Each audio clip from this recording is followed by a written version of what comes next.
Bueno, cordial saludo. Mi nombre es Brian Patiño. Dentro de los autores que me correspondió está B. Parker y Raymond Unwin. Bueno, Raymond fue un prominente e influyente ingeniero, arquitecto y urbanista inglés con énfasis en la mejora de la vivienda de la clase obrera. En 1887 regresó como ingeniero trabajando en el desarrollo de edificios mineros y varios y otros edificios de esa clase, de esa rama. En 1893 se casó y formó una sociedad. En el 96 con sede en Boston. Los socios preferían un estilo más vernáculo, simple y propusieron la mejora de los estándares de vivienda para las clases trabajadoras. También influenció mucho que eran amigos cercanos de Edward Watt, que era el principal arquitecto de artes y oficios del norte de Inglaterra. También como la medalla más relevante que ganó es la medalla de oro de Riva. En 1902 diseñaron un pueblo modelo en New Ergin, cerca a York. En 1905 les pidieron que planificaran un nuevo suburbio de jardines. En 1907 una cooperativa lo nombró para impulsar el desarrollo de los suburbios del jardín. En 1915 fue enviado al Ministerio de Municiones para diseñar las aldeas de Grenma y Aister y supervisar las obras. A partir de 1917 tuvo un papel influyente sobre las viviendas de la clase trabajadora, cuyo informe se publicó en 1919, año en el que lo nombraron arquitecto en jefe y luego se convirtió en el director técnico de vivienda y urbanismo en 1928. Entre 1936 y 1940, ya en su jubilación, residió en Estados Unidos, donde ejerció como profesor en varias universidades del país. Bueno, este es uno de los ejemplos más grandes que tiene este arquitecto y urbanista. Es un ejemplo de arquitectura doméstica y urbanismo de principios del siglo XX. Él es un plan maestro que se llama Suburbios de Hamburg Garten, que es diseño propio de estos autores. El plan maestro fue preparado con un poco más de 5.000 propietarios y hogar y alrededor de 13.000 personas. El área disfruta de plazas ajardinadas, varios parques y comunitarios. Bueno, dentro del concepto principal del arquitecto, él decía que, como lo vamos a ver más adelante, él no le gustaban las retículas cuadriculadas de la ciudad, que él decía que eso no era una ciudad, que eso podía usted vivir, pero que no era una vida confortable.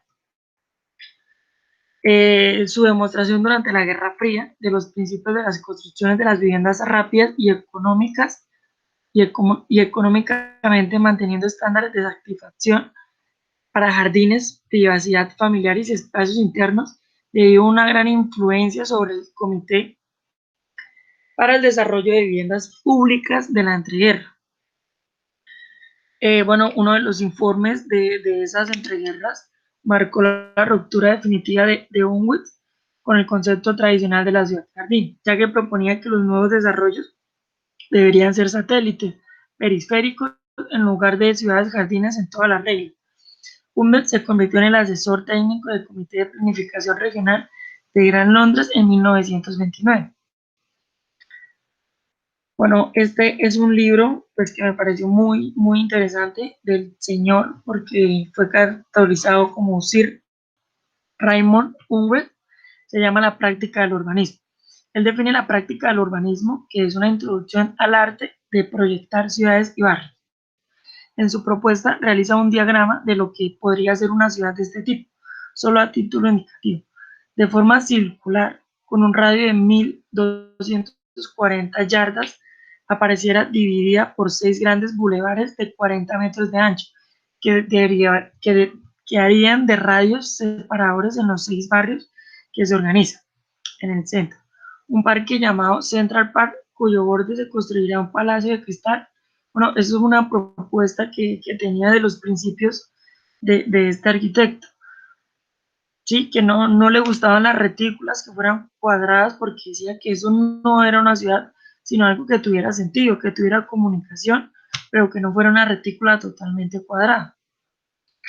Bueno, también parte importante los escritos del arquitecto, dice que lo indispensable es la belleza. El arte de lo público como la expresión de la vida comunitaria, cuando habla de las hileras sin fin de las casas de ladrillos a lo largo de las calles monótonas, dice que no podría llegar a ser nunca llegar a ser hogares por completo, que sea el sistema del drenaje y por buenos que sean los abastecimientos de agua o por detalladas que sean sus ordenanzas, por importantes que sean todas estas previsiones para las necesidades materiales y las condiciones higiénicas de la vida humana no resulta suficiente.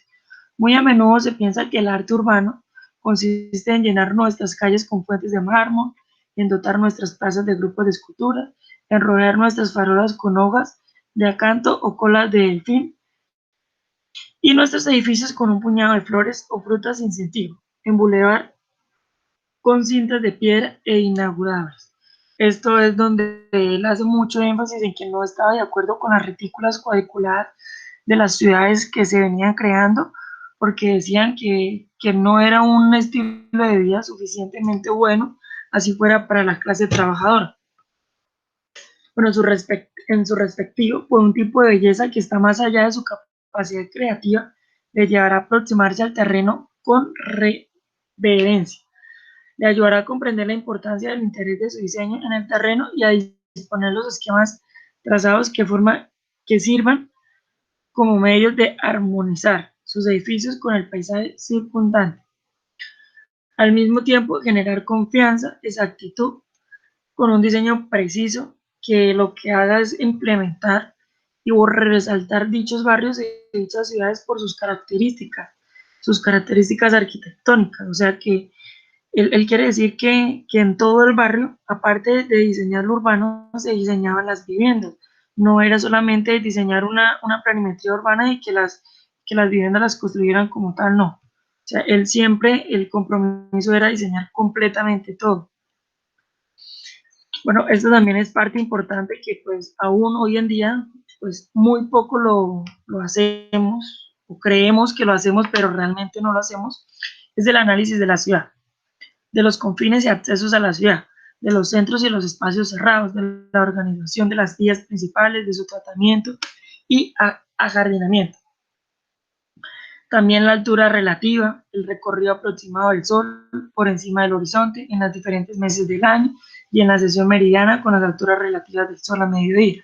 Todo esto es uno de los principales manuales publicados sobre el urbanismo en 1909. El viento, el agua, el sol, temas recurrentes desde entonces por no remontarnos a Vitruvi y que muchos arquitectos desprecian. Seguramente pensamos que su creatividad está por encima de tales simplezas. Bueno, la necesidad de estudiar el emplazamiento desde múltiples puntos de vista es algo que debemos tener muy en cuenta porque son factores minuciosos, pero que a largo plazo van a marcar el verdadero diseño del urbanismo. Bueno, también tenemos los conjuntos urbanos y edificios individuales, y aquí se vería en el primer lugar una gran variedad de color. Bueno, en esto lo que él decía era que si bien no le gustaban las retículas ni las cosas que fueran monótonas, que cada espacio o cada urbanismo o cada sector o ciudad tiene una gran variación de colores, de estilo, del pueblo, del sol, de los vientos, del clima, o sea que todo es completamente diferente, o sea que no se puede llegar a generalizar unas normas frente a los diseños urbanos porque tanto como los factores naturales como los factores culturales influyen en cada diseño. A pesar de la armonía de los colores y materiales, resulta extraño que se produzca una sensación de monotonía. Mientras